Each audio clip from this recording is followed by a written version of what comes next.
Good morning, my dear students. Today we will be covering our chapter number 1, that is The Lost Child, and it has been written by Mulkraj Anand. As you know, Mulkraj Anand is a very famous writer, and he usually wrote his works for poorer section in order to depict the, we can say, distinction between castes. And his well-known works are Coolie and Untouchable, right? So this chapter, The Lost Child, let me introduce this chapter something in very short depictions. Then we will do it summary. Mulkraj Anand is one of the celebrated Indian writers in English. The story The Lost Child is one of his most popular stories. This story makes a deep study of child psychology. तो इस स्टोरी में क्या है, as you know the title, The Lost Child, मतलब it is about a child. उसकी psychology कैसी है, ठीक है, उसकी माइंड पे कैसी वर्किंग चल रही है, उस बारे में है ये. The genuine insight into the working of child's mind leaves a deep impact on the minds of the readers. तो जो जेन्युइन इंसाइट है कि उसके दिमाग में कैसी कैसी बातें चल रही हैं, क्या ख्याल आ रहे हैं, वो जो है वो बहुत एक जैसे छाप छोड़ जाते हैं रीडर्स के माइंड में, ठीक है, वो चीज़ है. We come to know the life of a child. हमें एक बच्चे की लाइफ कैसी है उसका पता चलता है. Sometimes the parents ignore the repeated request of the children. और इस चैप्टर में क्या है कि कई बार बच्चे जो हैं वो बार बार कुछ बोलते हैं पेरेंट्स को, लेकिन पेरेंट्स उस चीज़ को इग्नोर करते रहते हैं, ठीक है, सुनते नहीं हैं उनकी बात. But when the child is separated from the parents, लेकिन बच्चा जब अलग होता है पेरेंट्स से, all charm in life disappears, तो उनकी जो लाइफ है उसमें से सारा चार्म, सारी खुशियाँ खत्म हो जाती हैं. All things have attraction only when the parents are with the child. सब चीज़ें तभी अच्छी लगती हैं जब बच्चे माँ बाप के साथ हों या फिर माँ बाप बच्चों के साथ हों, ठीक है. So before discussing summary of this chapter, I want to discuss the theme of the chapter. A work of art as a novel, poem, drama or story usually has a theme on which it revolves. The theme of the story, The Lost Child, has the central idea that parents are most valuable for a child. तो इस chapter का जो central idea है, main idea क्या है कि जो parents हैं वो सबसे वैल्यूबल, मोस्ट वैल्यूबल चीज़ है किसके लिए, बच्चे के लिए. और सेम वाइसा वर्सा ऐसे ही जो है, मतलब बच्चे के लिए भी क्या इंपॉर्टेंट चीज़ है, पेरेंट्स, और पेरेंट्स के लिए बच्चा. No doubt parents do not fulfill all the demands of the children, but it does not mean that they are not the well-wishers of their children. ठीक है, हम क्या कहते हैं, no doubt parents do not fulfil. कई बार जो parents हैं वो इस हालात में नहीं होते कि वो बच्चे की सारी डिमांड्स पूरी कर पाएँ, लेकिन इसका मतलब ये नहीं है कि वो उनके जो पेरेंट्स हैं उनको प्यार नहीं करते, जो उनको पसंद नहीं करते, ठीक है. उसके बाद है, if they say no it has a positive meaning. अगर वो नो कहते हैं तो उसका भी कुछ पॉजिटिव मीनिंग होता है, उसके पीछे कुछ और राज हो सकता है कि वो क्यों आपको नो कह रहे हैं.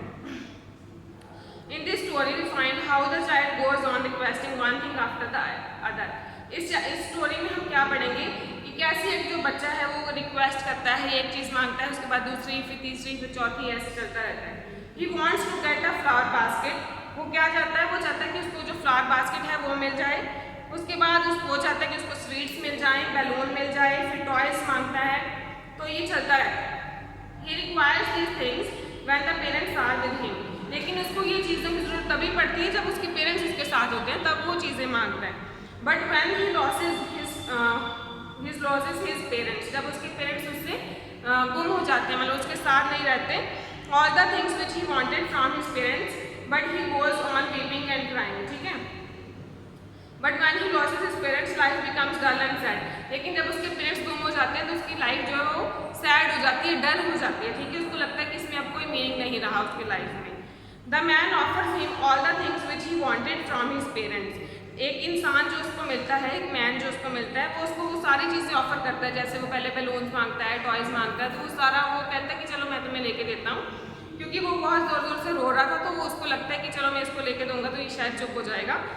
I want my mother, I want my father. लेकिन आगे से बच्चा क्या कहता है कि जान तो मुझे मेरे जो मदर फादर हैं वो मुझे चाहिए, ना कि मुझे ये चीज़ें चाहिए.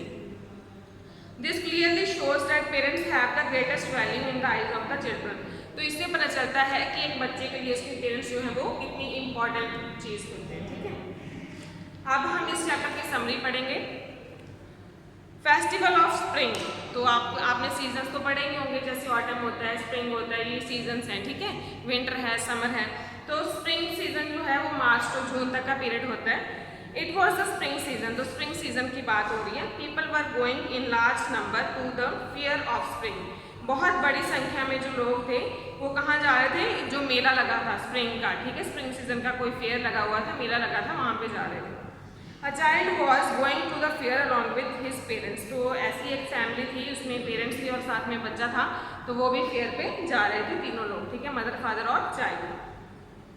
He was very happy and had great excitement, वो बहुत खुश था बच्चा और वो बहुत एक्साइटेड था, ठीक है। He was attracted towards so many lovely things found here, और वो काफ़ी चीज़ों की तरफ अट्रैक्ट हो रहा था, जितनी भी चीज़ें वो वहाँ पे देख रहा था उसको बहुत अच्छा लग रहा था देख के।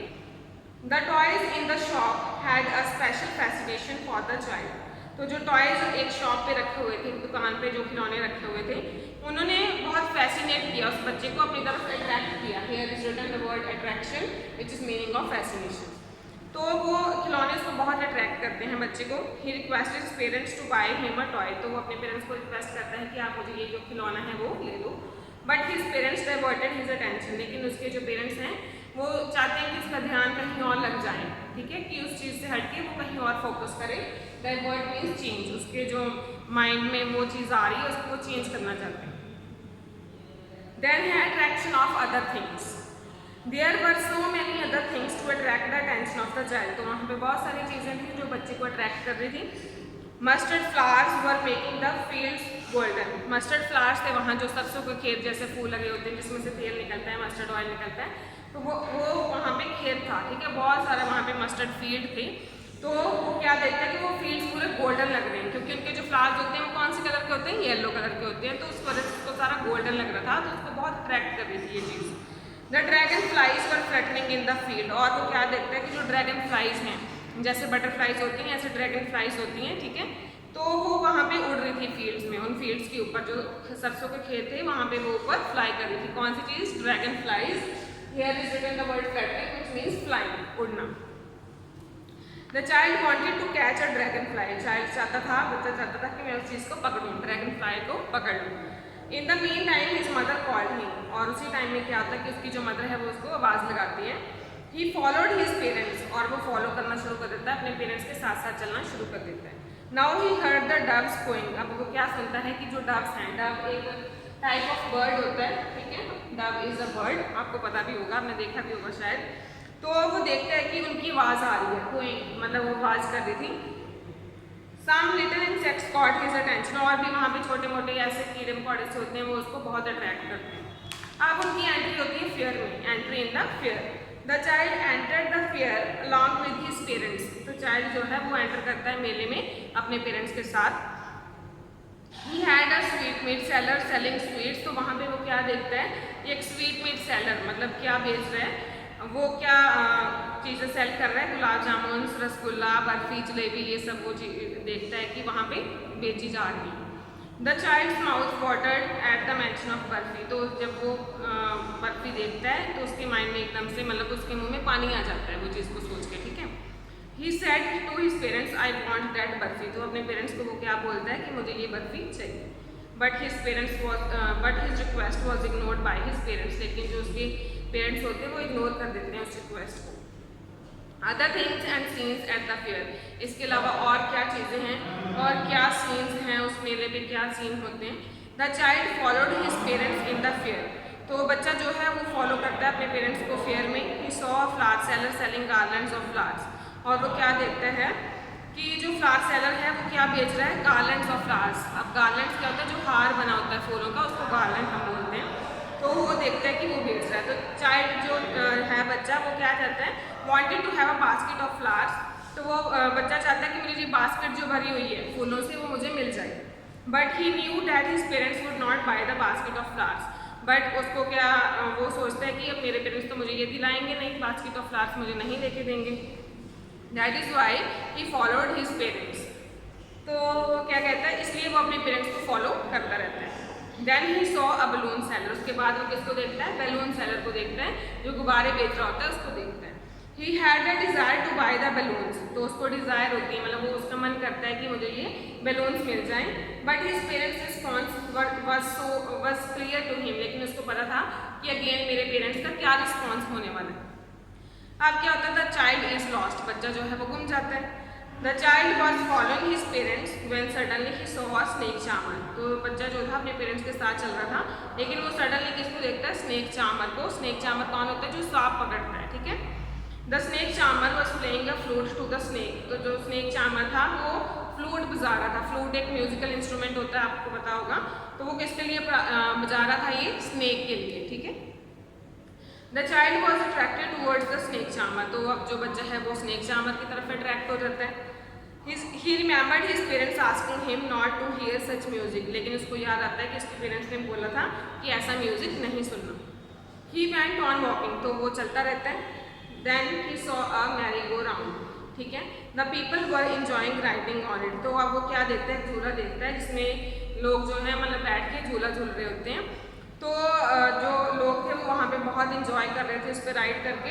ही now could not resist his desire to have a ride on the merry go round, लेकिन अब वो था, वो अपने ऊपर कंट्रोल नहीं कर पा रहा था। रिसिस्ट मीन्स होता है नॉट एबल टू कंट्रोल, मतलब उसका अपने ऊपर कंट्रोल नहीं रह रहा था। अब उसको लग रहा कि नहीं, अब तो मुझे राइड चाहिए ही चाहिए मैरी गो राउंड के ऊपर, ठीक है। He requested his parents to allow him to have a ride, but there was no response from the parents. तो उसने फिर से रिक्वेस्ट की अपने पेरेंट्स को कि मुझे इस पे झूला लेना है, लेकिन उसके पेरेंट्स जो हैं वो फिर से इग्नोर कर देते हैं। The child had lost his parents, तो बच्चा जो है अपने पेरेंट्स को गुम कर देता है, मतलब उसके पेरेंट्स जो हैं वो अलग हो जाते हैं, बच्चा अलग हो जाता है, तो चाइल्ड इज लॉस्ट नाउ। अब जो टाइटल है वो यहाँ पे फुलफिल होता है, द लॉस्ट चाइल्ड। अब चाइल्ड मिजरेबल कंडीशन, अब चाइल्ड की मिजरेबल कंडीशन क्यों है, क्योंकि वो गुम गया। The child cried again and again, तो बच्चा जो है वो बार बार क्या बोलता रहता है, मदर फादर, ठीक है। वो बार बार यही वर्ड्स यूज कर रहा है, mother father. Tears rolled down from his eyes, तो उसकी आंखों से आंसू बह रहे हैं। He ran here and there but there was a great crowd of people, तो इधर उधर भागता है, लेकिन वहाँ पे बहुत भीड़ होती है लोगों की, क्योंकि फेयर है तो फेयर में भीड़ तो होगी लोगों की, ठीक है। There was nobody to help him in searching his parents, लेकिन उसके आसपास कोई नहीं था जो उसके पेरेंट्स को उसे ढूंढ के दे। Then he rushed to the shrine, तो फिर वो कहाँ रन करता है, एक श्रेन में जाता है। श्राइन भी हम इसको कहते हैं या श्रेन भी कहते हैं, विच मीन्स होली प्लेस, एक रिलीजियस जगह जो होती है वहाँ पे जाता है। But there was also huge rush of people, लेकिन वहाँ पे जाकर भी वो देखते हैं कि वहाँ पे भी बहुत सारे लोग इकट्ठे हो रखे थे। Suddenly a man heard him crying, तो एक इंसान ने उसको होता हुआ देख लिया। A man takes pity on the child, तो उसको तरस आ जाता है उस बच्चे पे। The man was moved by the cries of the child, तो बच्चा जो वो इंसान होता है जिसने बच्चे को देखा, वो मतलब उसको बहुत सॉरी फील होता है बच्चे के लिए कि बच्चा कितना रो रहा है। He pick the child up in his arms, तो वो बच्चे को बाजू में उठा लेता है और उसको पूछता है कि how he had reached there, कि वो यहाँ पे कैसे आया। But the child had only one thing to say, लेकिन बच्चे को बोलने के पास एक ही चीज़ थी। वो क्या बोल रहा था, I want my mother, I want my father, कि मुझे मेरी मदर चाहिए और मुझे मेरे फादर चाहिए। The man took the child to various places, वो जो इंसान होता है वो बच्चे को बहुत सारी जगहों पे लेके जाता है। He took him to the snake charmer and the merry go round, तो वो बच्चे को कहाँ लेके जाता है, स्नेक चार्मर के पास भी लेके जाता है और मैरी गो राउंड जो झूला वो झूलना चाहता था उस पर भी लेके जाता है। He asked the child to ride on the horse, तो वो बच्चे को कहता है कि तुम क्या राइड करोगे हॉर्स पे, ठीक है। But the child wanted only his parents, लेकिन बच्चा कहता है कि मुझे मेरे पेरेंट्स ही चाहिए। The man offered him balloons, तो मैन जो इंसान है वो उसको बैलून ऑफर करता है, स्वीट्स वगैरह ऑफर करता है। But nothing could give him solace, लेकिन बच्चे को लगता है कि अब मुझे और कोई भी चीज़ शांति नहीं देगी, बट मेरे पेरेंट्स मुझे मिल जाएंगे तो तभी मुझे खुशी होगी। तो यहाँ पे सोलेस मीन्स होता है पीस, मतलब उसको शांति नहीं है अब कि हाँ मेरे पेरेंट्स कैसे ना कैसे मुझे मिल जाएंगे। All the things which attracted him before had no fascination for him, तो जो पहले उसको चीज़ें अट्रैक्ट कर रही थी, जैसे स्नेक चार्मर कर रहा था, जहाँ टॉयज़ कर रहे थे, बैलून्स कर रहे थे, फ्लावर्स कर रहे थे, अब वो कोई चीज़ उसके लिए मायने नहीं रख रही थी। अब ओनली उसको क्या चाहिए, उसके parents. Now he wanted only one thing, that is his parents, ठीक है। तो ये चीज़ है कि अब उसको सिर्फ उसके पेरेंट्स चाहिए। तो इस चैप्टर में जो मेन कैरेक्टर हैं वो एक तो बच्चा है जो मेन जिसके इर्द गिर्द स्टोरी पूरी घूम रही है, और दूसरे हैं उसके पेरेंट्स, ठीक है। और उसके अलावा जो साइड बाय जो मैन होते हैं जो उसकी हेल्प करता है। That is all, thank you so much, may God bless you all.